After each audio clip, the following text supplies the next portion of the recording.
బీజాపూర్లో మరోసారి ఎన్కౌంటర్ జరిగింది. National park ప్రాంతంలో మళ్లీ భీకర దాడులు జరిగాయి. తెలంగాణకు చెందిన మరో కీలక నేత మృతి చెందాడు. కేంద్ర కమిటీతో పాటు రాష్ట్ర కమిటీకి కార్యదర్శిగా ఉన్న మావోయిస్టు మృతి చెందాడు. ఎన్కౌంటర్ జరిగిన ప్రాంతంలో AK-47తో పాటు ఆయుధాలు స్వాధీనం చేసుకున్నారు భద్రతా సిబ్బంది.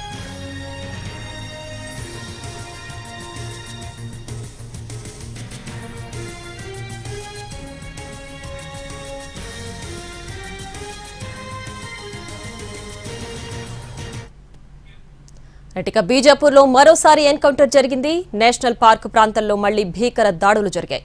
తెలంగాణకు చెందిన మరో కీలక నేత మృతి చెందాడు. కేంద్ర కమిటీతో పాటు రాష్ట్ర కమిటీకి కార్యదర్శిగా ఉన్న మావోయిస్టు మృతి చెందాడు. ఎన్కౌంటర్ జరిగిన ప్రాంతంలో AK-47తో పాటు ఆయుధాలు స్వాధీనం చేసుకున్నారు భద్రతా సిబ్బంది. దీనికి సంబంధించి పూర్తి డీటెయిల్స్ మా crime input editor Ramesh Vaitla phone అయిన అందిస్తారు. రమేష్, చెప్పండి, వరుసగా మావోయిస్టు అగ్రనేతలు మృతి చెందుతున్నారు. ప్రస్తుతం కూడా తెలంగాణకు చెందిన మరో వ్యక్తి కూడా మృతి చెందారు. ఏంటి దీనికి సంబంధించి పూర్తి డీటెయిల్స్?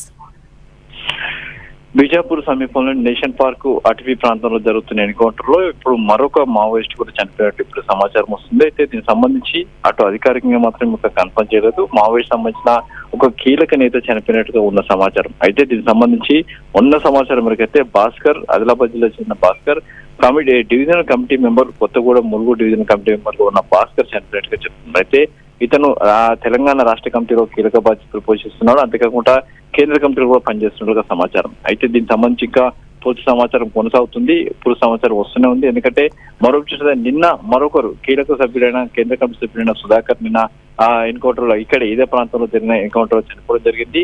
ఆ ప్రాంతంలో నిన్న మొత్తంగా ముగ్గురు అగ్రనేతలున్న సమాచారం మేరకు కోపింగ్ ఆపరేషన్ ప్రారంభించారని చెప్పడం జరిగింది. అయితే కోపింగ్ ఆపరేషన్ ముఖ్యంగా సుధాకర్, గణేష్ తో పాటు మరొకరు మొత్తం ముగ్గురు కేంద్ర నాయకులు అక్కడ ఉన్నారన్న సమాచారం మేరకు తాము కోపింగ్ ఆపరేషన్ ప్రారంభించాము. అయితే దాంట్లో సుధాకర్ చనిపోయినట్టు నిన్న భద్రతా బలగాలు ప్రకటిస్తే ఈ రోజు మరొక కీలకమైన నేత చనిపోయినట్టుగా ఉన్న సమాచారం. అయితే దానికి సంబంధించి భాస్కర్ అలియాస్ ఆదేలు చనిపోయినట్టుగా వస్తున్న సమాచారం. అయితే అతనికి సంబంధించి ఇంకా సమాచారం రావాల్సి ఉంది. దీనికి సంబంధించి అధికారుల ప్రకటన రావాల్సి ఉంది.